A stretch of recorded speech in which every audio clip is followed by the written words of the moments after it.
गुरुर्ब्रह्मा गुरुर्विष्णुर्गुरुर्देवो महेश्वरः गुरुः साक्षात् परब्रह्म तस्मै श्री गुरवे नमः।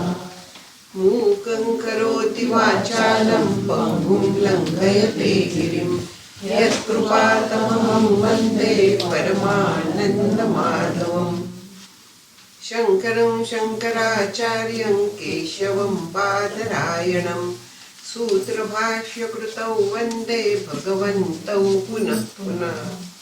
श्रुतिस्मृतिपुराणानाम् आलयं करुणालयं नमामि भगवत्पादं शङ्करं लोकशङ्करम्।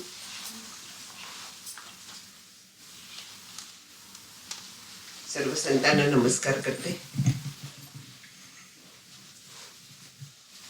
आपल्या सगळ्यांना अभिवादन। ग्रंथाचं प्रास्ताविक पण झालेलं आहे, सुरुवातीचे बरेचसे झालेले आहे, 14 झालाय।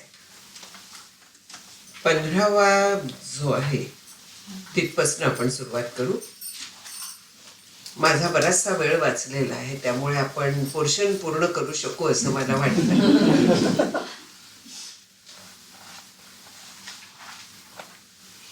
15वा जो आहे तो ब्रह्मैकाक्षरमर्थ्यताम्, आणखीन 16वा श्रुतिशिरो वाक्यम समाकर्ण्यताम्। इथे दुसरा श्लोक पूर्ण होईल। 5 श्लोकातले आज्ञांप्रमाणे किती क्रमांक तेवढ्या मी 3 भागून बहुतेक घेतलेले आहेत, त्याप्रमाणे माझ्याकडे हा 15 पासून आलाय। त्यांनी म्हटलंय की ब्रह्मैकाक्षरम अर्थ्यताम्, ब्रह्म एकाक्षरम अर्थ्यताम्। ब्रह्म आणि त्याचं एकाक्षर म्हणजे एकाक्षर असलेल्या ब्रह्माचं पूजन करा। ते कसं अर्थ त्याचा जाणून घ्या, त्याला मिळवा म्हणजे पूजन करा। ते कसं काय करायचं आहे? अर्थ शब्दाचा आपल्याला अर्थ माहिती आहे, अर्थ हा आहेच अर्थ, पण त्याचबरोबर प्राप्तव्य हा पण अर्थ होतो, त्याचा समजून घेणं हेही त्याचे अर्थ होतात। तर एकाक्षर ब्रह्म त्याचं पूजन करा, त्याला स्वीकारा, त्याला जाणून घ्या। आणि तेव्हा शेवटी तुकाराम महाराज जे म्हणतात, देव शोधाया गेलो देवाची होऊ न ठेलो, तसं एकाक्षर ब्रह्माचं पूजन सांगितलंय। योग मार्गात तो एकाक्षर म्हणजे ओम समोर ठेवून त्याच्यावरती त्राटक करतात, ज्योतीवरती किंवा त्या ब्रह्मावरती त्राटक करतात, बरोबर आहे ना? आहेत आपल्या इथे। तर ते त्राटक वेगळ्या कारणासाठी असतं, ते अर्थताम नाहीये। इथे जे सांगितलंय ते समजून घ्यायचं। ओम म्हणजे काय? ओमचा एक आणखीनही मी कोणीतरी केलेला पाहिला की ओम जो लिहितो तो टन असा गणपती होतो, त्याची जी आकृती होते तर ती गणपती सारखी होते। गणपतीला आपण म्हणतो त्वमेव केवलम कर्तासी हर्तासी ब्रह्मासी वगैरे, त्वम साक्षात ब्रह्मासी नित्यम, हे असं आपण म्हणतो। इथे जे ओम आहे तर ते वेदांमध्ये जे आता उपनिषदात ओंकाराचं बरंच आलेलं आहे, प्रश्नोपनिषदात आहे, मांडुक्य उपनिषदात आहे। तर त्या ओंकार जो आहे तो एक आद्य जो आवाज म्हणण्यात येतो तो ओंकाराचा आहे। पहिल्यांदा ज्याला बिग बँगच्या ह्यानी पण घेतलं जातं, ओंकार ओम सगळ्या ह्याच्या धर्मात पण पहा, आमेन वगैरे ओमशी खूप जुळणारे आहेत हे शब्द, आणखीन साऊंड त्याचा। ओंकार ध्वनी जो आहे त्याच्यातून हे सगळं विश्व निर्माण झालेलं आहे असं आपल्या इथे सांगितलेलं आहे, त्या ध्वनीतून, ओंकारातून। मग त्याची जी आपल्याला आकृती दिसते, आता इथे आपल्याकडे फळा नाहीये पण आपल्याला सगळ्यांना ओमची आकृती माहिती आहे। त्याच्यात अ उ मु अशा 3 मात्रा, त्याच्यावरती अर्धचंद्र आहे आणि त्याच्यावरती एक बिंदू आहे। तर ओंकार जो आहे त्याच्या अशा पद्धतीने हे केलं जातं की जो आहे तो उत्पत्ती सुचवतो विश्वाची, उ जो आहे तो स्थिती सुचवतो आणि म जो आहे तो लय सुचवणारा आहे. त्यातली जी अर्धमात्रा आहे तर ती म्हणजे माया घ्या, प्रकृती माया. आणि बिंदू जो आहे सगळ्यात वरती ते अधिष्ठान रूप ब्रह्म. त्या ब्रह्मापासनं माया आली आणि मायेच्या प्रांतात खाली उ म म्हणजे जागृती, स्वप्न, सुषुप्ती किंवा उत्पत्ती, स्थिती, लय हे सगळे त्याच्या खाली आहे. मग आता हा जो पहिली मात्रा विचार केला अचा, अजागृती सुचवणे. जागृती म्हणजे निर्मिती झाली जगाची, ती अमधून आली. अचा जागृतीमध्ये आपल्याला भान कसलं असतं? स्थूल देह आपण जाणतो, मी देह आहे असं वाटतं, जग आपल्याला दिसतं ते सत्य वाटतं. हे जसं सगळं जे स्थूल जग आहे ते अमात्रेमध्ये येतं. पण आपण विचार करतो तो आपल्या देहाचा करणार, बाकीचा आपण विचार निर्मितीचा इथे काहीही तो करणार नाही. कारण आपल्याला जीव म्हणून जो आपण जगतोय, देह स्वतःला समजतोय, आपल्याला त्याच्यातून बाहेर पडायचं आहे. मग ते बाहेर पडताना 4 देह आपले समजले जातात. आपल्याला माहिती असेल चत्वार देह निरूपण म्हणून दासबोधात देखील 4 देहांची पूर्ण माहिती आलेली आहे. तर त्याच्यात स्थूल, सूक्ष्म, कारण आणि महाकारण असे 4 देह सांगितले आहेत. ही एक संपूर्ण आपल्याला ध्यानाच्यासाठी प्रक्रिया आहे. 4 देह निरसन करण्याची ध्यानासाठी प्रक्रिया आहे आणि त्याला हे ओंकाराचं सहाय्य होतं ते समजून घ्यायला एरवी देखील. तर हा जो स्थूल देह आहे दिसतोय आपल्याला, हाडा मांसाचा स्थूल देह, त्याची स्थिती जी आहे ती जागृती आहे. जागेपणी आपल्याला आपला स्थूल देह कळतो, दिसतो, वापरता येतो मी म्हणते. इन्स्ट्रुमेंट्स वापरतो आपण, स्थूल देह आपल्याला वापरता येतो. मी माझ्या डोळ्यांनी पाहिलं, डोळे आपलं पाहण्याचं काम करतात, हातांनी मी काम केलं, हात करण्याचं काम करतात, पायांनी मी चालत जाते, इन्स्ट्रुमेंट आहेत ते सगळी आहेत. तर त्यामुळे त्यांची निगा ठेवायची आणि काम करून घ्यायचं त्यांच्याकडनं, त्यांना कामाला लावायचं. आमचे श्रीगुरु म्हणाले होते एकदा की मी माझ्या देहाकडून वाजवून काम करून घेतलंय. नोकरांकडनं वाजवून काम करून घ्यायची पद्धत आहे आपली, तसं देहाकडून वाजवून काम करून घेतलंय. म्हणजे कसं अलिप्तपणे त्या देहाकडे पाहायचं. आपण ह्या ओंकाराचा उपयोग जो आहे हा या सगळ्यातनं सुटण्यासाठी करतोय, त्यामुळे त्या दृष्टीने विचार करायला लागतो. म्हणून देह ही इन्स्ट्रुमेंट आहे, त्याच्याकडे आपण अलिप्तपणे पाहायचं. जागृती स्थिती आहे देहाची. आता या देहाच्या ह्याच्यात आपल्याला स्थूल देहाचं भान आहे. मग मी जागी आहे, मी जागी असं कोण म्हणतं? मी म्हणते. त्या मीला नाव आहे. तो जो जीव आहे, काय असतं की मी वेगळी, तू वेगळी असं आपण प्रत्येकाला म्हणतो. जेव्हा एखादा देह सोडून जातो तेव्हा आपण काय म्हणतो? जीव गेला, प्राण गेला, तो गेला. कोण जातो? तो आत्मा जात नाही. आत्मा आणि ब्रह्म हे एकच आहे, काही फरक नाही. म्हणजे बाहेरचा जो ब्रह्म आहे ते जेव्हा देहात व्यापून राहतं त्याला आपण आत्मा म्हणतो, किंवा आत्मा जो बाहेर आहे त्याला आपण ब्रह्म म्हणतो. आकाशात या खोलीत वेगळं आहे का बाहेरच्या आकाशावरून? नाही, तेच आहे. पण तरी देखील आपल्याला वेगळं वाटतं की नाही?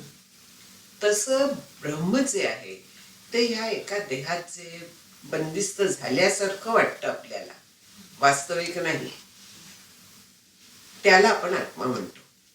मग आत्मा सोडून जातो का? नाही जात. जातो तो जीव जातो, प्राण जातो, अंतःकरण सूक्ष्म देह जातो. आणि त्या सूक्ष्म देहामध्ये हे ब्रह्मचैतन्य धारण करण्याची क्षमता आहे. तर त्यामुळे आपण स्वतःला चेतन समजतो. सूक्ष्म देह आपल्या पूर्ण देहात व्यापून असतो, स्थूल देहात. आणखीन त्यामुळे आपल्याला स्थूल देह चेतन वाटतो. जातो तो सूक्ष्म देह जातो. आणि त्यामुळे आपण म्हणतो जीवात्मा गेलाय, आत्मा नाही जात, तो जीव जातो, प्राण जातात म्हणूया. मग त्याला जो मी जागा आहे असं समजतो, त्याला विश्व असं नाव आहे. एका ह्याला हे सगळ्याला नावं दिलेली तिथे कोष्टक आहे या ग्रंथात देखील. तो कुठे राहतो, प्रत्येकाला स्थान दिलंय. प्रकर्षाने आपला सगळा व्यवहार डोळ्यातनं चालतो. डोळे उघडले की आपल्याला ताबडतोब ज्ञान व्हायला लागतं. डोळे कान हे मुख्य आहेत. उजव्या डोळ्यात तो राहतो असं शास्त्र सांगतं. हा जो राहतो जीव जागृतीच्या ह्याच्यात, तो प्रकर्षाने उजव्या डोळ्यात असतो. हो म्हणायचं, फार विचार करायचा या विचार जो करायचा तो जागृती, स्वप्न, सुषुप्ती, आणखीन त्या सगळ्या अवस्था कशा आहेत, मिथ्या आहेत, मी कोण आहे याचा खरा विचार करायचा. दुसरं आहे सूक्ष्म देह. मी हे सगळं थोडक्यात सांगते. सूक्ष्म देह जो आहे, आता ह्याला भोग पण सांगितलंय, मी भोग सांगायला विसरले. स्थूल देहाला भोग जे असतात ते स्थूल असतात. अन्न आपण घेतो स्थूल आहे, काहीही काम करतो स्थूल आहे. ते अगदी पाण्यात पोहायला गेलो तरी देखील ते पाणी स्थूल आहे की नाही, तो भोगच घडत असतो आपल्याला. स्थूल भोग आहे ते. सूक्ष्म देह आहे, त्याचं नाव तैजस असं दिलेलं आहे. तैजस म्हणजे ज्ञान होतं तिथे, त्यासाठी तो तैजस आहे. तिथे प्रत्यक्ष गोष्टी आहेत का काहीतरी स्वप्नामध्ये? एक तरी गोष्ट स्वप्नातली आपल्याला जागृतीत आणून दाखवता येते का? काही नाही. बरं, स्वप्न जेव्हा आपण बघतो तर त्यावेळे देखील जागृतीत आपण छान झोपलेले असतो आणि स्वप्नात कुठेतरी हिमालयात जातो, आणखीन कुठेतरी समुद्रात डुबक्या खातो, सांगता येत नाही, कुठेही जातो आपण. आणि इथून तिथे एका क्षणात जातो, जे स्थूल देहाने शक्य नाहीये. म्हणजे हा जो आहे हा केवळ कल्पनेचा भेद आहे. तो जीव जशा त्याच्या वासनांच्या प्रमाणे कल्पना करतो त्याप्रमाणे हे सगळं त्याला दिसत असतं. प्रत्यक्षात ते काहीही नसतं, त्याचं केवळ ज्ञान होत असतं. म्हणजे तो शास्त्रीय भाषेत अनिर्वचनीय निर्माण करतो. अनिर्वचनीय म्हणजे खरं आहे का? नाही. जाग झाल्यावर सगळं नाहीसं होतं. खोटं आहे का? तिथे काय होतं, पाण्यात बुडत होते, नाकातोंडात पाणी गेलं, किती घाबरले मी, होतं की नाही? वाघ दिसला, घाम फुटतो देहाला सुद्धा, इतकं ते खरं वाटतं. म्हणजे स्वप्नातलं जे जग असतं ते पूर्ण काल्पनिक असतं आणि तिथे केवळ कळतं, म्हणून त्याला तैजस नाव आहे. तेज, तैजस, केवळ ज्ञान आहे. ते ज्ञानरूप आहे, कल्पना रूप आहे. त्याचा भोग जो आहे तर तो प्रविविक्त म्हणजे सूक्ष्म. स्थूल भोग नाही आहेत तिथे, कल्पनेतलेच भोग आहे. कल्पनेची सृष्टी जी आहे तशी आहे ती सगळी. आणि तो राहतो कुठे? कंठात राहतो म्हणतात. स्वप्न ही त्याची अवस्था आहे. शास्त्र असं सांगतं की हे सगळं हो म्हणायचं, फार त्याचं चिकित्सा करायची नाही. मी सांगतेय कारण हे ओंकाराचं सगळ्यांना कुतूहल असतं म्हणून सांगते मी. उ मात्रेचं स्वप्न जे आहे तर ते आपण कंठामधल्या एका हिता नामक अतिशय सूक्ष्म नाडीत बघतो असं शास्त्र सांगतं. की जीव त्यावेळेस त्या हिता नाडीत जेव्हा जातो तर त्यावेळेस तो स्वप्न बघतो. म्हणजे कुठेतरी काहीतरी ऍक्टिव्हेटिंग पॉइंट म्हणा, आपल्या भाषेत काहीही म्हणा, काही फरक पडत नाहीये. तो कंठामध्ये राहतो आणि तिथे कल्पना एक एक होतात, कल्पना तो करतो, त्याला सत्य तात्पुरत्या वाटतात, जाग झाल्याबरोबर त्या नाहीशा होतात. जागेपणीचं स्वप्नात काहीतरी राहतं का? स्वप्नातली संपूर्ण सृष्टी वेगळी असते. कुठची खरी आहे? जनक राजाची कथा माहिती आहे ना? हे खरं का ते खरं, उठला झोपेतनं, हे खरं का ते खरं, हे खरं का ते खरं. अष्टावक्रांनी उत्तर दिलं, त्यावेळे ते खरं आणि यावेळे हे खरं, आणि दोन्ही सारख्याच खोट्या. हे आपल्याला जागृतीतली खोटी हे पटत नाही, पण स्वप्नाच्या उदाहरणाने शास्त्रांनी आपल्याला जागृती देखील तितकीच खोटी आहे, तितकीच काल्पनिक आहे हे सिद्ध करून दाखवलेलं आहे. इथे काही मी ते सिद्ध करणार नाही, ते पूर्ण टेक्निकल आहे. ज्यांना तेवढी उत्सुकता असेल उपनिषद वगैरे पाहावी किंवा विचारसागर पंचदशी सारखे ग्रंथ पाहावे, त्याच्यात हे सगळं आपल्याला सापडतं. तिसरा आहे तो कारण देह. कारण म्हटलेलं आहे, ह्या स्थूल आणि सूक्ष्म देहांचं कारण येतो. म्हणजे काय आहे, स्वरूप काय आहे त्याचं? अज्ञान हे स्वरूप. कसलं अज्ञान? माझ्या स्वरूपाविषयीचं अज्ञान. मी कोण आहे, खरं कोण आहे, माझं स्वरूप काय आहे हे मी जाणत नाही, आणि त्यामुळे नाही ते मला वाटायला लागतं. सगळ्या जगाचं आपलं सगळं मूळ इथे कारण देहात येतं, अज्ञानात येतं. गाढ झोप ही त्याची अवस्था आहे. आपल्याला माहितीये गाढ झोपेत मला काही कळलेलं नाही, जागा झाल्यावर आपण सांगतो. तो अज्ञानाचा अनुभव आहे, प्रत्यक्ष अनुभव आहे. आपल्याला काहीही कळलेलं नाही, आणखीन काहीही कळलं नाही, मला स्वतःचं भान नाही, जगाचं भान नाही, मी कोण आहे भान नाही, सत्य स्वरूपाचं भान नाही. म्हणून त्या गाढ झोपेतून माणूस आयदर जागा होतो किंवा गाढ झोपेतून त्याला स्वप्न पडतं. म्हणून या दोन्ही अवस्थांचा तो कारण म्हटला जातो. आपण म्हणतो की रात्रभर मला झोप नाही आली, सारखी स्वप्न पडत होती. हो, पण प्रत्यक्ष गाढ झोपेत गेल्याशिवाय स्वप्न पडत नाहीत. कारण देह आहे तो, आणि हा कारण देह जो आहे त्याची अवस्था सुषुप्ती आहे. त्याचा स्थान हृदय आहे, आणि त्याचा भोग जो आहे तो आनंद आहे. प्रत्येकाचा भोग सांगितला, सूक्ष्म भोग, आनंद भोग आहे. आणि त्या आनंदाचं भान आपल्याला जाग झाल्यानंतर होतं की काही कळलं नाही, खूप छान वाटलं. हे खूप छान वाटलं जे आहे ती त्या आनंदाची स्मृती आहे, आणि ते आपल्याला कळतं. मग हा जो अनुभव घेणार आहे तर त्याला प्राज्ञ असं नाव आहे. प्रकर्षेन अज्ञ, पूर्णपणे अज्ञ. कोणी कोणी लोक त्याचा प्रकर्षेन ज्ञ असाही अर्थ करतात, पण तो अर्थ नाहीये. अज्ञ हा अर्थ आहे. संस्कृतचा विग्रह कसा करावा शब्दाचा त्याच्यावरती अर्थ बदलतात. प्राज्ञ म्हणजे पूर्णपणे अज्ञ, काहीही माहिती नाही. तिथे मन, बुद्धी, चित्त, अहंकार वगैरे सगळं लय पावलेलं असतं. आपल्या स्वरूपात आपण तिथे जातो, स्वरूपाचा अनुभव येतो. तो आनंदाचा अनुभव जो आपल्याला येतो, छान वाटलं, तो स्वरूपाचा आनंद असतो. सच्चित आनंद आपण म्हणतो. आपल्याला तिथपर्यंत जायचंय म्हणून मी थोडस सांगते. इथे तो विषय आलाय की सच्चित आनंद हे आपलं स्वरूप आहे. त्या स्वरूपात आपण तिथे एकरूप होतो. गाढ झोपेमध्ये लय पावतात जेव्हा मन, बुद्धी, चित्त, अहंकार, तर त्यावेळी मगाशी जे म्हटलं की अंतःकरणात चित्तचा म्हणजे ज्ञानप्रकाश घेण्याचा ब्रह्माचा सामर्थ्य आहे, तेच सगळे लय तिथे पावतं. आणखीन त्याला प्रत्यक्ष त्या आनंदाचा अनुभव येतो, पण तो आनंद अज्ञानाने झाकलेला असतो. आणि अज्ञानाने तो झाकलेला असल्यामुळे प्रत्यक्ष ब्रह्मज्ञान त्याच्या स्मृतीत नाही. ते माहित नाही, त्याला कळत नाही. त्याला तो आनंद त्याला वाटतो की झोपेचा आहे. आता जर का ह्या सगळ्यात आनंद असतात, स्थूल भोग, सूक्ष्म भोग वगैरे, तर माणसाला झोपावंसं वाटलं असतं का? कायम मग स्थूल जगातले आनंद घे वाटलं असतं, पण तसं वाटत नाही. झोपेची आवश्यकता वाटते. गोळ्या खाऊन झोपतो. याला कारण तो स्वरूपाचा आनंद तिथे आहे.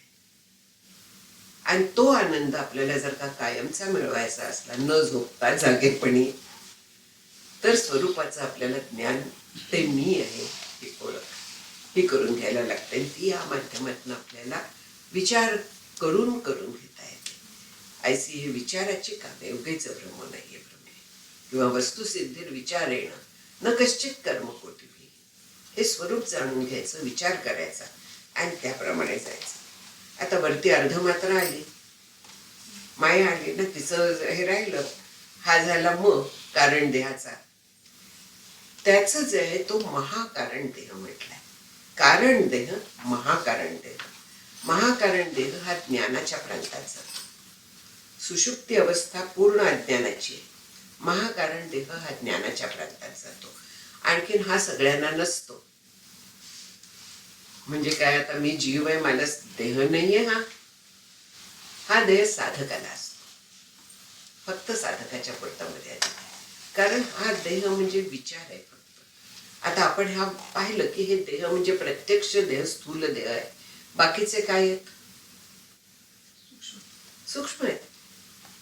त्यांना आकार उकार नाहीये.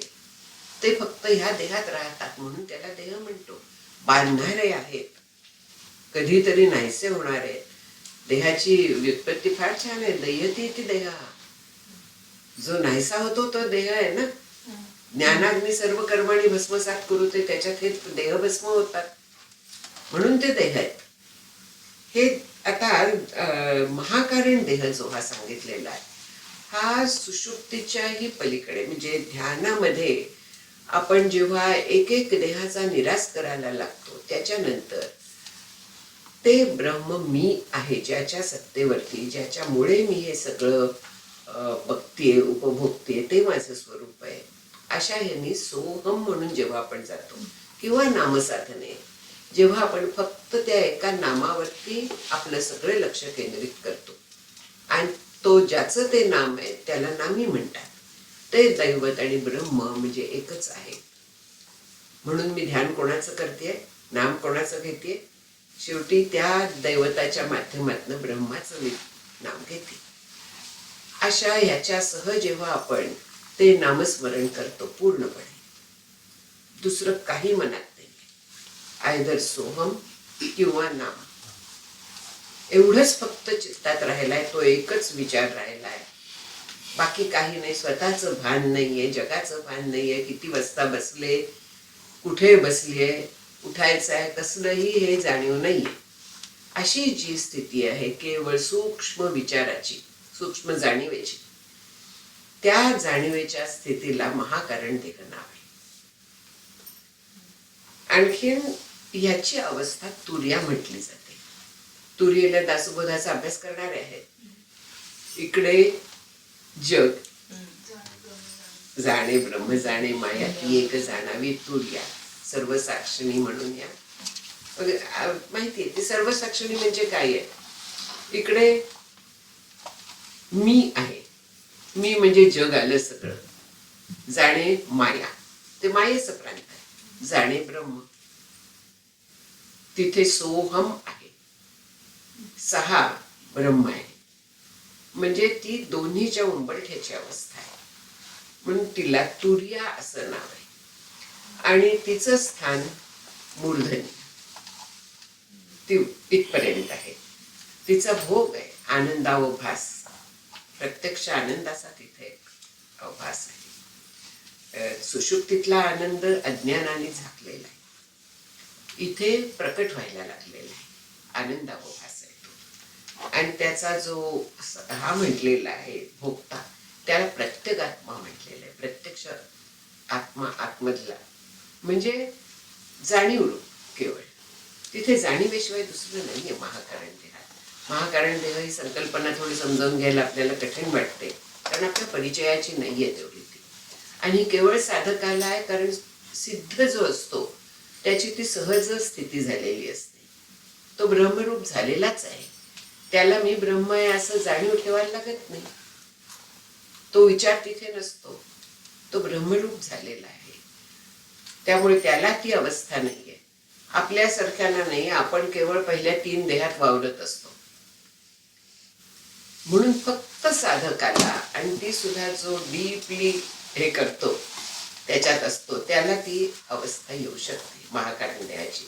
त्यामुळे ती सगळ्या ग्रंथात सांगितलेली नाहीये. मांडुक्यात देखील 3च सांगितलेले आहेत, महाकारण देह घेतलेला नाही. पण विवेक सिंधू, दासबोध याच्यात महाकारण देहाचं छान एक्सप्लेनेशन मिळेल. म्हणून आपलं मन जे आहे तर ते कायम स्थूल जगात वावरत असतं. आणखीन स्थूल देहाशी जास्त निगडीत असतं. म्हणून आपल्याला विचार करताना साधक म्हणून जेव्हा आपण अभ्यास करतो त्यावेळेस स्थूल देहाचा आपल्याला विचार करायलाच लागतो. तो कसा काल्पनिक आहे वगैरे तो शास्त्र स्वप्नाच्या साह्याने समजून घ्यायचं असतं.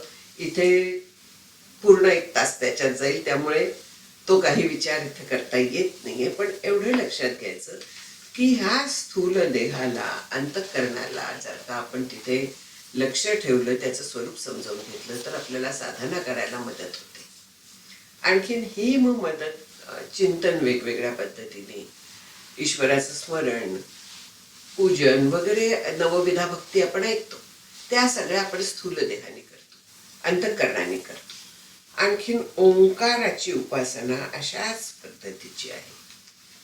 ओंकाराची उपासना केली जाते, पण ती ब्रह्म म्हणून केली जाते. ओंकार म्हणजे नाम घेणं, ओंकाराचा उच्चार, त्याला बरीच पथ्य असतात.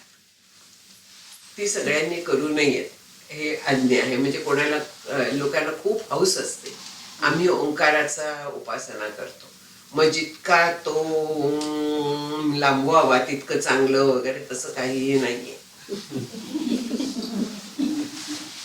म्हणजे काय ह्याला पण उच्चारात पण खूप शास्त्र आहे ओंकाराच्या.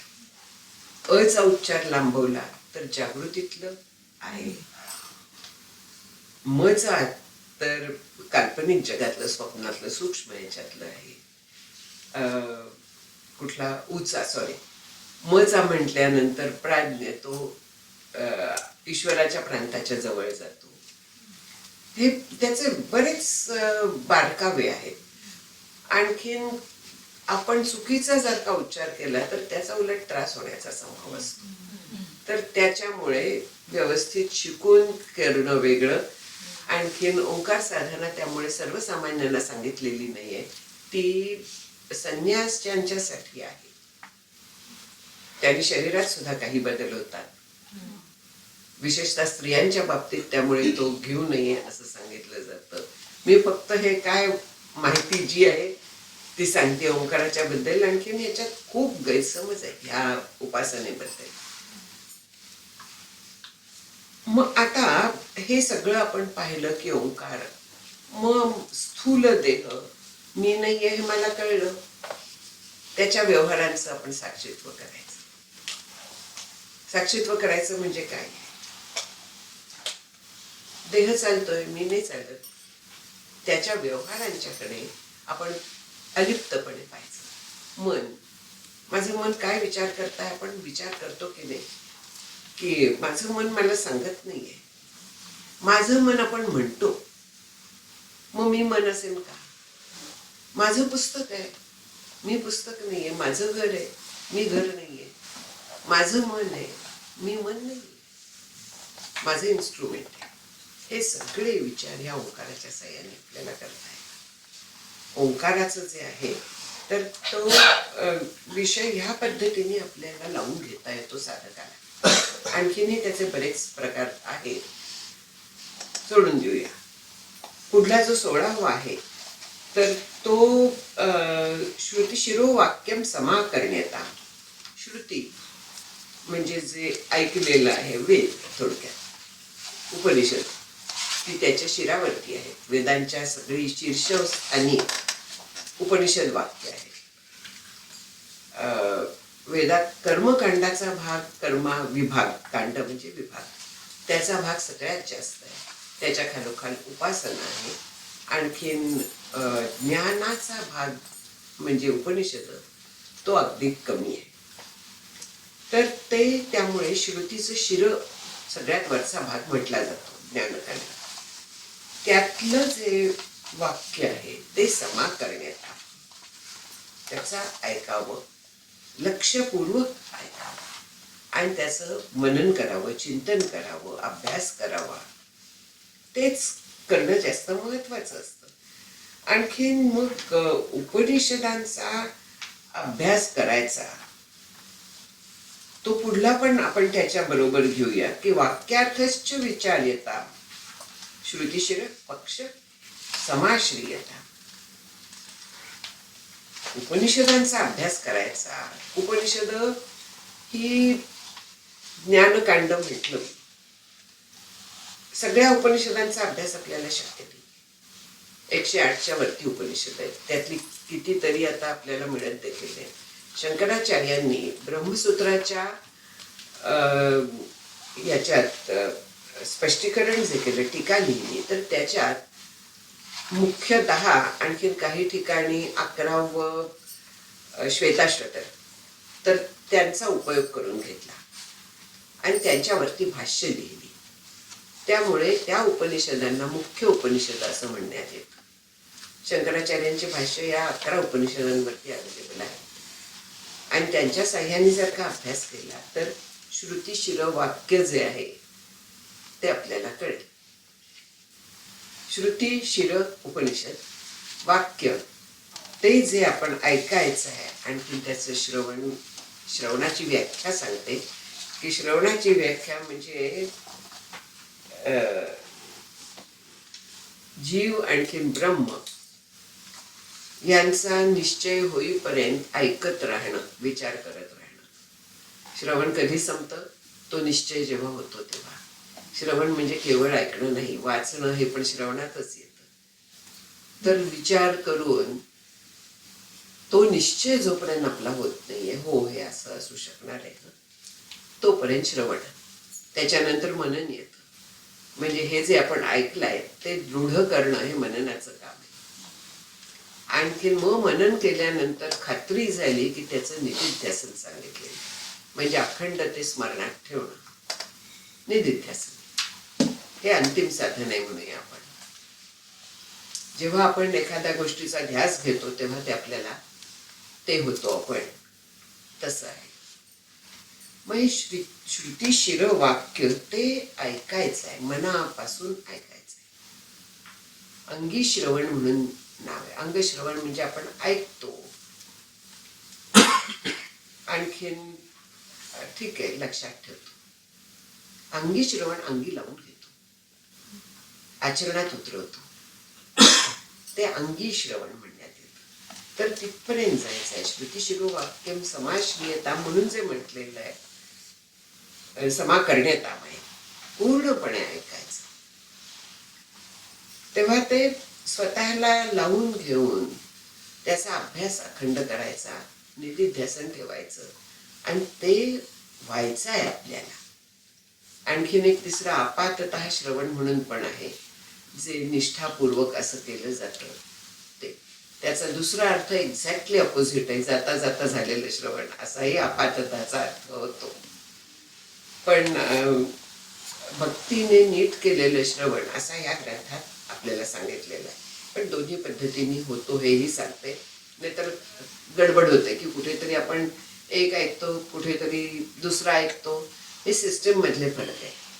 हे सगळं शास्त्र जे आहे ते बसवून दिलेलं आहे आणि वेगवेगळ्या सिस्टीम मध्ये वेगवेगळी नावं वापरलेली आहेत. त्यामुळे आपलं गडबड होण्याचा संभव असतो. ते जोडून घ्यायचं असतं नेहमी. आणखीन आपण जर काय कन्फ्युज्ड स्टेटमध्ये अभ्यास करायला लागलो तर आपला तो अभ्यास नीट पूर्णत्वाला जात नाही. म्हणून हेच ते आहे, हे लक्षात घ्यायचं, जोडून घ्यायचं, आणखीन अभ्यास करत जायचं. पुढला जो आहे वाक्यार्थश्च विचार्यता, उपनिषदातला महावाक्य आहे, त्याच्या अर्थाचा विचार आहे. महावाक्य म्हणजे काय? पहिलं हे होणार नाहीये. महावाक्य म्हणजे जे आता उपनिषदात खूप मोठी आहे, सांगितलेलं खूप काही सांगितलंय. ब्रह्माचं वर्णन आहे सगळीकडे. जी वाक्य जीव आणखी ब्रह्म एकच आहे असं निर्विवादपणे सांगतात त्यांना महावाक्य असं नाव आहे. प्रत्येक वेदामध्ये एकच महावाक्य आहे. म्हणून 4 वेदांची 4 महावाक्य म्हणतात. आणि बाकीच्या वाक्यांना जे वर्णन करतात त्यांना अवांतर वाक्य असं नाव आहे. उपनिषदातली ती त्यांच्या श्रवणाने देखील ज्ञान होऊ शकतं जर का ते अप्लाय करत गेले तर. तशीही उपनिषदात उदाहरणं आहेत. पण महावाक्य हे त्याच्या अर्थाचं जर का आपण मनन केलं, त्याच्या अर्थाचा विचार करत गेलो, तर आपल्याला ब्रह्मज्ञान म्हणजे मी ब्रह्म आहे हे ज्ञान होऊ शकतं. थोडक्यात आपल्याला जे अर्थता म्हटलंय, मिळवायची जी गोष्ट आहे ती मिळवू शकते. 4 वाक्य कुठली इथे थोडक्यात बघू आता. प्रज्ञानम ब्रह्म हे ऋग्वेदाचं आहे. प्रज्ञान म्हणजे जे ज्याच्यामुळे आपल्याला ज्ञान होतं, त्याच्या मागे जे आहे ते कोण आहे. आपण म्हणू की डोळ्यांनी ज्ञान झालं, कानांनी ज्ञान झालं, पण आपलं लक्ष नसलं, आपल्याला ऐकू येत नाही, आपल्याला दिसत नाही. खूप वेळा होतं जेव्हा दुसऱ्या कुठच्या तरी गोष्टीवरती कॉन्सन्ट्रेशन असेल तर तेव्हा समोर आलेली व्यक्ती देखील आपल्याला दिसत नाही, हाका मारल्या तरी ऐकू येत नाही. म्हणजे मग त्या डोळ्यांच्या आणि कानांच्या मागे दुसरं काहीतरी असलं पाहिजे. आपलं मन जेव्हा त्याच्या मागे असतं, बुद्धी जेव्हा, अंतःकरण थोडक्यात जेव्हा त्या इंद्रियांच्या मागे असतं, तर त्यावेळे आपल्याला त्याचं ज्ञान होऊ शकतं, नाहीतर ज्ञान होत नाही. मग असं जे ज्ञान त्या वृत्तीच्या मागे ते ब्रह्मतत्व आहे, त्याचं जे ज्ञानप्रकाश घ्यायचा म्हटलं ते तत्व आहे. म्हणजे आपल्याला जे ज्ञान होतं ते त्या ज्ञानतत्वामुळे होतं, ब्रह्मतत्वामुळे होतं. मग होणाऱ्या प्रत्येक ज्ञानाच्या मागे ते तत्व आहे प्रज्ञानम ब्रह्म. आलं लक्षात? प्रज्ञानम ब्रह्म म्हणजे जीवामध्ये जे ज्ञान घेणारं तत्व आहे तेच ब्रह्म आहे, प्रज्ञानम ब्रह्म. म्हणून होणाऱ्या प्रत्येक ज्ञानाच्या मागे ते ज्ञान तत्व आहे. प्रज्ञान म्हणजे विशेष प्रकारे होणारं ज्ञान, बुद्धी ज्ञान असं म्हणूया. सगळं जे आहे ते त्याच्यामुळे आहे. दुसरं वाक्य आहे तर ते तत्वमसी. तत्त्वम असी हे उपदेश महावाक्य म्हणतात. आणखीन हे सामवेदातलं आहे. श्री गुरु शिष्याला उपदेश करतात की तत्त्वम असी, ते तू आहेस. ते म्हणजे काय, तू म्हणजे कोण, हे सगळा त्याचा वाच्यार्थ, लक्षार्थ हा सगळा अभ्यास असतो. तो ते ब्रह्म तू जीव आहेस हा त्याचा अर्थ झाला. आणि हा उपदेश शिष्याला केलेला आहे. शिष्य ते लावून घेतो की मी ब्रह्म आहे, सोहम हे शिष्य लावून घेतो. असा तो जो उपदेश होता तो स्वतःला तो लावून घेतो. म्हणजे ह्या वाक्यांचा सतत अभ्यास जेव्हा आपण करतो, ते प्रज्ञानम ब्रह्म, ज्ञानाच्या क्षणी त्याचा उपयोग होतो आपल्याला.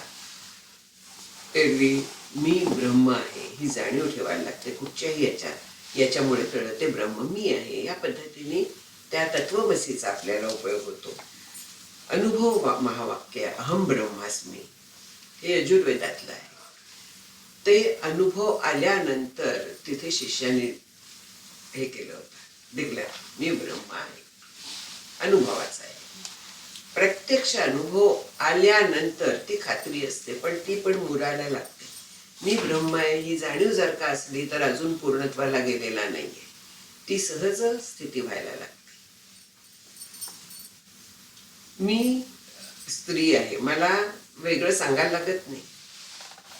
माझं नाव झोपेतनं उठलं तरी मी सांगू शकते, इतकं ते पक्क बसलेलं आहे. ती पेशव्यांची कथा आहे ना, नाना फडणवीसांच्या ह्याच्यातली, की एक माणूस गेला तिथे, आणखीन म्हणाला की माझी मातृभाषा कुठची आहे ते ओळखून दाखव. माहितीये सगळ्यांना. आता काय करायचं, उत्तम बोलत होता, सगळ्या भाषा, बऱ्याच भाषा तो बोलत होता, अगदी उत्तम. त्याची मातृभाषा कुठची? नाना फडणवीस म्हणाले की असं करा, तुम्ही आजचा दिवस इथे मुक्काम करा. ठीक आहे. त्याची छान सोय केली, गाढ झोप लागेल याची व्यवस्था पाहिली त्यांनी. आणखीन सेवकाला सांगितलं की तो जेव्हा गाढ झोपेल तेव्हा गार पाणी त्याच्या तोंडावरती ओत आणि तो काय बोलतो ते मला येऊन सांग. तसं केलं. तो वाक्य बोलला, ते गुजराती बोलला. शब्द नाना फडणवीसांना त्यांनी येऊन सांगितले सेवकांनी. दुसऱ्या दिवशी त्यांनी सांगितलं की तू अमुक आहेस. झोपेतनं उठल्यानंतर असं अचानक काय आठवलं? आपली भाषा आठवली. तसं झोपेतनं उठल्यावर सुद्धा जेव्हा मी ब्रह्म आहे हे पक्क असतं, सहज झालेलं आहे ते. आठवण करून द्यायला लागत नाही. स्वप्नात जरी काही झालं तरी मी ब्रह्म आहे हे मिथ्या आहे, जे काय झालं ते हे पक्क झालेलं असतं. त्यावेळी ते ज्ञान पक्क असतं. हा जो अहम ब्रह्मास्मी आहे, हा जो गजर आहे, हा त्यावेळी खरा. तोपर्यंत झालेलं नाहीये असं शास्त्र सांगतं. आणखीन अयम आत्मा ब्रह्म ते प्रत्यक्ष दाखवलेलं आहे अशा पद्धतीने की हा आत्मा जवळ आहे. हा आत्मा, याच्यात असलेला आत्मा ते ब्रह्म आहे. हे आपला अनुभवच असतो. मग हे सगळा जो विचार आहे ह्या प्रत्येक महावाक्याचं एकच सांगताय की ते ब्रह्म तू आहेस, मी जीव ब्रह्म आहे. ह्या वाक्याचा विचार करा. त्याच्यानंतरच जे पुढलं आहे, तिसरं आहे नाही का, सॉरी, वाक्यार्थश्च विचार्यता श्रुतिशिर पक्ष समाश्रियता. म्हणजे श्रुती शिरवाक्य म्हणजे उपनिषदातली ही जी वाक्य आहे तर तीच योग्य सांगतायत अशा पद्धतीने स्वीकार करा त्याचा. त्याच्याबद्दल मनात शंका कुठलीही ठेवू नका. जे श्रुती सांगते ते सत्यच सांगते, त्याच्या व्यतिरिक्त काहीही सांगत नाही. कोर्टातली ही शपथ नाही, ही आपली खात्री आहे. कोर्टात शपथेवरती हे करतात आणि खोटं बोलतात, तसं इथे चालत नाही. इथे जे आहे हे श्रुतीमध्ये प्रक्रिया सांगितलेल्या आहेत. श्रुतीमध्ये अनेक मतं त्यांच्या आधाराने मत आहे. श्रुतीमध्ये वेदांतच आहे फक्त, म्हणजे जीव ब्रह्मैक्यच सांगितलेलं आहे. पण त्यातलं कुठलं तरी वाक्य एक तुकडा घ्यायचा आणि त्याच्यावरती आपलं मत बसवायचं, अशी अनेक बैठी मतं आहेत. तर ही मतं जी सगळी आहेत तर ती न घेता श्रुती मतातलं जे युक्तिवाद आहे, तिथल्या ज्या प्रक्रिया आहेत तर त्या सगळ्या स्वीकारा. अनेक आहेत, त्या आपण शक्य नाही इथे मांडणं. अन्वय व्यतिरेक वगैरे आहे, विशेषण विशेष्य भावाचा एक सांगितलेलं बऱ्याच आहेत त्या. पुढला 21वा जो आहे तो दुस्तर्कात सुविरम्यता. दुस्तर्क, चुकीचा तर्क. इथे वितंडवाद आहे, सॉरी ते राहिलं. म्हणजे नसते वाद घालत बसू नका. वाटेल त्या पद्धतीने लोक वाद घालायला येतात. वितंडवाद म्हणतात. आपण म्हणतो की काय वितंडवाद घालतोय. वितंडवाद म्हणजे ज्याच्यात तर्काचा काही संबंध नाहीये. कुठच्याही पद्धतीने माझं म्हणणं मी हे करणार, एस्टॅब्लिश करणार. तिथे सत्य नसेल, तर्क नसेल, काहीही नाही, त्याला वितंडवाद म्हणतात. वादाचे बरेच प्रकार आहेत, त्यातला हा वितंडवाद आहे. तर तो घालू नका. उपनिषदावरती विश्वास ठेवा, पुढे जा. मग देहतादात्म्य सोडा. देहतादात्म्य सोडा म्हणजे आपली जी पक्की समजूत आहे इतक्या जन्मांची म्हणते. काय समजूत आहे? मी देह आहे, देह म्हणजे मी, हे सगळं माझं. आणि माऊली म्हणतात, मी माझे ऐसी आठवण विसरले जयाचे अंतःकरण, पार्था तो संन्यासी जाण निरंतर. संन्यासी आपण म्हणतो, संन्यासी म्हणजे भगवी वस्त्र धारण केलेला, घरदार सोडलेला. माऊली त्याला म्हणत नाही संन्यासी. मी आणि माझं ह्याची आठवण जो विसरलाय, म्हणजे काय आहे, त्यानं पकडून ठेवलेलं नाहीये मला. हे सगळं माझं आहे, आसक्त होऊन राहिलेला नाही, त्याच्यापासून दूर गेलाय असं नाही. याला संगत त्याग असं दुसरं नाव आहे. की ह्या सगळ्या गोष्टींच्या संघाचा म्हणजे आसक्तीचा, माझेपणाचा माझं नाही म्हणजे लोकांना देऊन टाकायचा असा अर्थ होत नाही. पण मी का संसार जमवलाय, चमचा चमचा एक एक गोळा केलेला आहे, आणखी माझी सून सगळे काही लक्ष देत नाहीये. ऐकलेलं आहे मी अशा तऱ्हेची वाक्य. आम्ही हे जमवलंय, पुढच्या पिढींना किंमत नाही, ऐकलेलं आहे. हे माझं घर आहे, हे माझ्या हयातीत याचे तुकडे पडता उपयोगी नाही. असं कितीतरी आपण उदाहरणं नेहमी ऐकतो. कुठचीही गोष्ट देताना कसं काळीच तोडून दिलं जातं. असलं काहीही नाही. मुलांना मुलींची लग्न करून पाठवताना प्रयत्न करतात मुलीला नवरा शोधायचा, आणि जेव्हा जायची वेळ येते मुलीला पाठवायची तेव्हा रडायला बसतात. मुलगी चालली हो. माझं म्हणून शेजारची चालली मुलगी लग्न होऊन की काही वाटत नाही, त्याच जावं सुखात. माझी जातीय म्हटल्यानंतर रडू आवडत नाही का? माझी हे माझेपणाचं जे आहे ते बंद केलं पाहिजे. मी माझे ऐसी आठवण विसरले जयाचे अंतःकरण, तो संन्यासी, खरा संन्यासी तो आहे. एक आपल्याला हे सांगते संन्यासाच्या बद्दल. स्वामी स्वरूपानंद जेव्हा देह निर्माण झाले, इथे स्वामी स्वरूपानंदांचं आहे म्हणून आणखीन सांगते. तर त्यावेळी लोकांना वाटत होतं यांना संन्यासासारखं अंत्यविधी व्हावे, आणि काही जणांचं विरुद्ध मत होतं की त्यांनी संन्यास घेतलेला नव्हता. मग कसं काय करणार? फडके शास्त्रींनी त्याच्यावरती मग हे काढून दिलं होतं की त्यांनी संन्यास जरी घेतलेला नसला तरी ते संन्यासीच होते. आणि मग पुढलं त्यांचं सगळं संन्यासाप्रमाणे केलं. तर त्या ह्याच्यात मला हे मी माझे ऐसी आठवण आहे, त्यांनी माझं म्हणून काही पकडलेलंच नव्हतं. मी देह हेही नव्हतं, पूर्णपणे ते संन्यासी होते. पार्था तो संन्यासी जण निरंतर. म्हणून मी देह आहे ही आपली पहिली आहे. मग जग सत्य आहे, जगातनं मिळणाऱ्या गोष्टी सत्य आहेत, त्या मला माझ्या आनंदासाठी हव्या. ही आपली जी भावना आहे ही सोडायची. मग मी कोण आहे? मी देहात राहणारी आहे. देह माझा असता, मी देह असते, माझा आहे. पण मी देह जर का असते तर मला सोडून जायला लागला असता का कधीतरी? अजिबात नाही. पण तो मला तात्पुरता दिलेला आहे पंचमहाभूतांचा. देह पंचभूत मेळावा, शेखी जाईल पंचत्वा. जाणार आहे तो. मग मी आहे का तो? मी त्याच्यातनं जाते ना कधीतरी.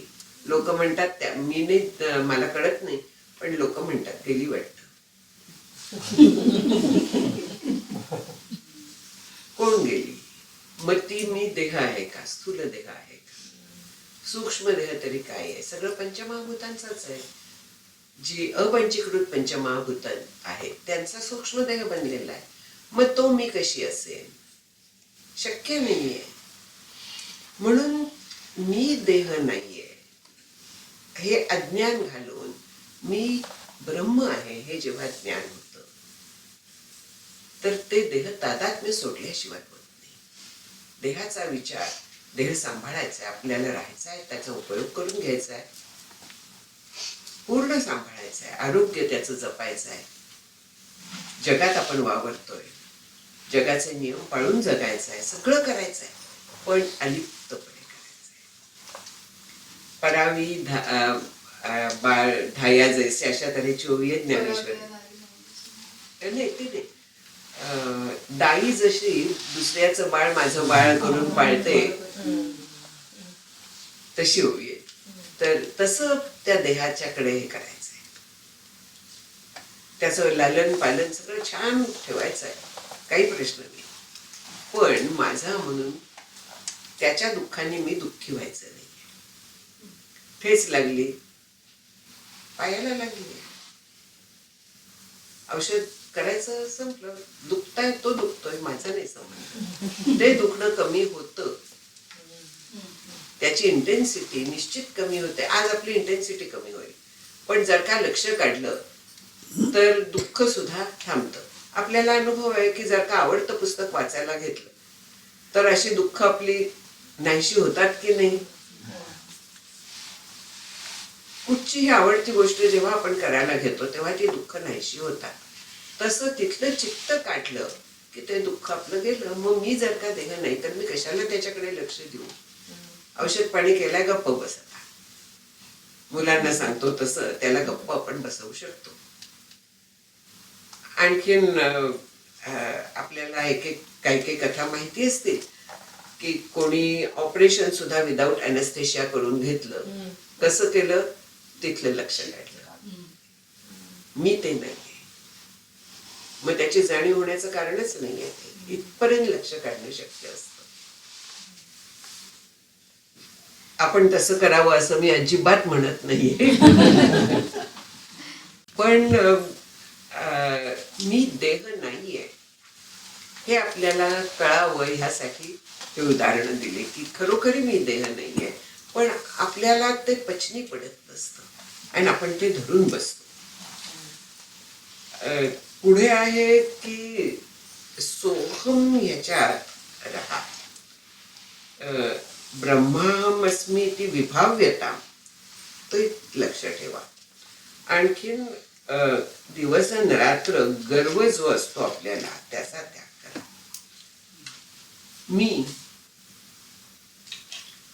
मीची जाणीव नुसती असणं आणि मी अमुक कोणीतरी आहे, माझ्यासारखं कोणी नाही, ही जाणीव असणं ह्याच्यात फार फरक आहे. मी आहे ही जाणीव सामान्य आहे, पण जेव्हा त्याच्यावरती काही विशेष येत की हे माझं आहे, ही मी आहे, माझ्यासारखे दुसरी कोणी नाही. माझ्यासारखा साड्यांचा संग्रह तुमच्याकडे कोणाकडे नसेल, तुम्हाला कल्पना नाहीये.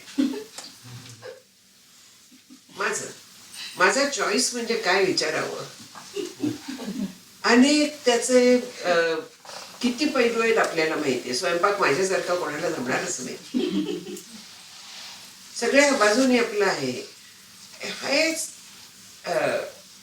देहाला धरून, परिस्थितीला धरून, बुद्धीला धरून असे सगळे आपले अहंकार असतात. त्यातलं काहीही मी नाहीये. जे आपल्याला मिळत आहे तर ते प्रारब्धानुसार मिळत आहे. कौशल्य मिळत आहे ती देखील आपल्या गेल्या जन्मीच्या संस्कारातनं, प्रारब्धानुसार वगैरे मिळत असतात. त्यांना मी म्हणून मी जेव्हा धरून ठेवते, अहंकार म्हणून धरते, तेव्हा आपण खाली राहतो. आपण शक्य नाही ती पृथ्वी तत्वाचा अहंकार आपल्याला जखडून ठेवतो. अहंतामनी पापिणी ते नसोदे म्हणून मनाच्या श्लोकात म्हणतात समर्थ.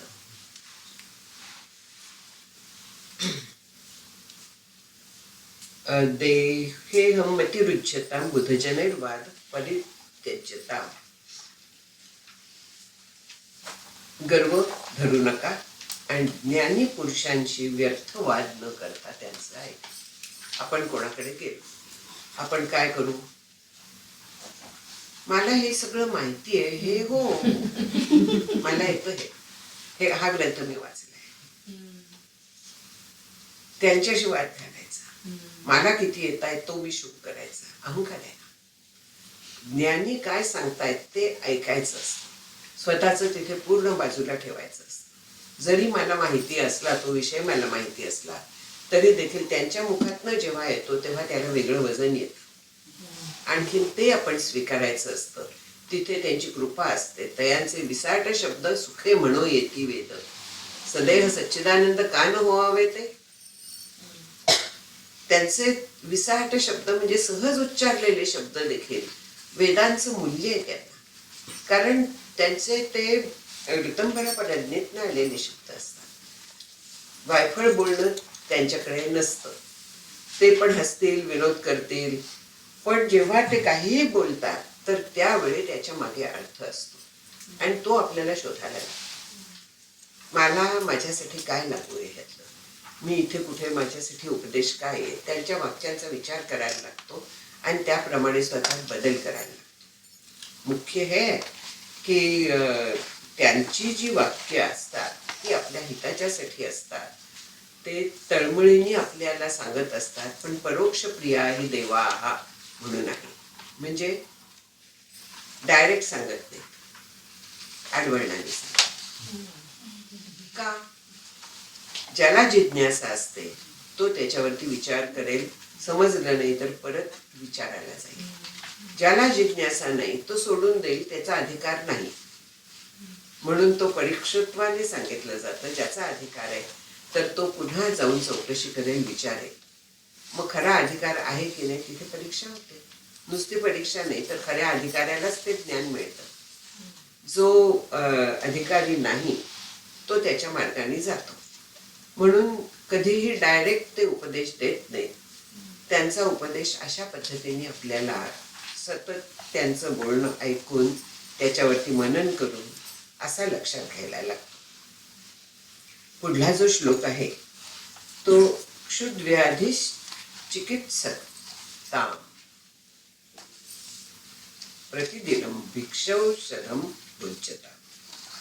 दोन एकत्र हे करायला काही हरकत नाही की क्षुध आणि व्याधी म्हणजे क्षुधा आणि व्याधी रोग यांची चिकित्सा करा, म्हणजे उपचार करा त्याच्यावरती. भूक उपचार करा त्याच्यावरती. म्हणजे योग्य भूक लागली म्हणजे देहाला अन्नाची गरज आहे. मग देहाची गरज भागवायला पाहिजे. याचा अर्थ त्या भुकेची चिकित्सा झाली. जेवढी गरज आहे तेवढं खायचं, त्याच्याहून जास्त जिभेला आवडलं म्हणून खात बसायचं नाही. आपलं हे असतं किती दिवसात हे खाल्लं नाही, ते चिकित्सता नाही. म्हणून देहाचा सांभाळ करण्यासाठी भूक तहान या सगळ्या गोष्टी लक्ष द्यायचं. हट्टाने दुराग्रहाने त्या तपश्चर्या म्हणून असे उपवास करायचे नाहीत. नाहीतर आमचा सोमवार पण असतो, मंगळवार गणपतीचा आहे, मी कसा सोडणार. बुधवारी कधी कधी एकादशी येऊन जाते, हो काय करणार. आलं एक एक एक एक रोज उपवास, त्या शरीराचं काय होणार. शेवटी आजारी. असंही करायचं नाही. तर आजार देखील प्रारब्ध म्हणून स्वीकारायचे का? बरोबर आहे, प्रारब्ध आहे, पण औषधं पण देवाने निर्माण केली आहेत ना. आयुर्वेद देवानेच निर्माण केलेला आहे. मग कशासाठी केलेलं आहे? देहाला नीट सांभाळायला केलेला आहे ना. ती चिकित्सा करा. चिकित्सा म्हणजे औषधोपचार त्याच्यावरती करा, व्यवस्थित करा. त्याला देह सांभाळा. ते आपलं इन्स्ट्रुमेंट आहे, सगळ्यासाठी इन्स्ट्रुमेंट आहे. ते जर का नीट ठेवलं नाही तर आपण काही करू शकणार नाही. म्हणून ते सांभाळायचं. आणखीन इथे भिक्षूंच्यासाठी आहे की स्वकष्टार्जित अन्नाचा भिक्षावृत्तीने, हे आपल्यासाठी काकांनी हे जे मांडणी केली आहे ती आपल्यासाठी आहे की आपण आपल्या कष्टाने जे अन्न मिळवतो तर ते माझं नाही, भिक्षेचं आहे. अशा पद्धतीने आस्वाद घ्या. पण भिक्षावृत्ती अवलंबन हे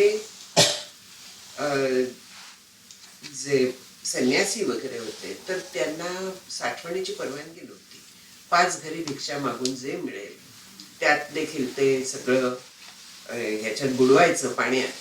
माशांना भाग घालायचा, बाकी प्राण्यांना घालायचा, त्यांचा भाग. आणखीन उरलेलं पूर्ण ते बेचव झालेलं अन्न ते खायचं. म्हणजे तिथे जिभेचे चोचले नव्हते. ही भिक्षावृत्ती झाली. गृहस्थाश्रमात असं सांगितलेलं नाहीये. आपण काक बली वगैरे हे काढून ठेवतात जेवायच्या आधी, पक्ष्यांच्यासाठी थोडंसं घालणं वगैरे आपल्याकडे पद्धत आहे की, ज्याला यज्ञ म्हणतात. पण अन्नाचा स्वाद घेताना प्रामाणिकपणे मिळवलेलं अन्न पोट भरण्यासाठी जेव्हा आपण घेतो तर तेव्हा ते तसंच असतं. आणखीन त्याचं सेवन करताना नामस्मरणात नाम म्हणे ग्रासो ग्रासी तोची जेविला उपवासी म्हणून तुकाराम महाराज म्हणतात. त्या पद्धतीने अन्न मिळवावं आणखीन त्याचा आस्वाद घ्यावा. जोडून या धन उत्तम व्यवहारे उदास विचारे वेच करे. आपल्याला ह्या वेदांच्या आज्ञा संत सांगतायत सगळ्या, त्या पाहायच्या. आणखीन हे करायचं, पुढे जायचं. 27वा जो आहे तर तो आहे की स्वाद्वन्नम न तु याच्यताम विधिवशात प्राप्तेन संतुष्यताम. रुचकर अन्न मला रोज मिळालंच पाहिजे असं करायचं, अपेक्षा नाही ठेवायची. डॉक्टर काकांनी एक गोष्ट सांगितली होती, मला वाटतं मी सांगितली असेल एखाद्या वेळेस.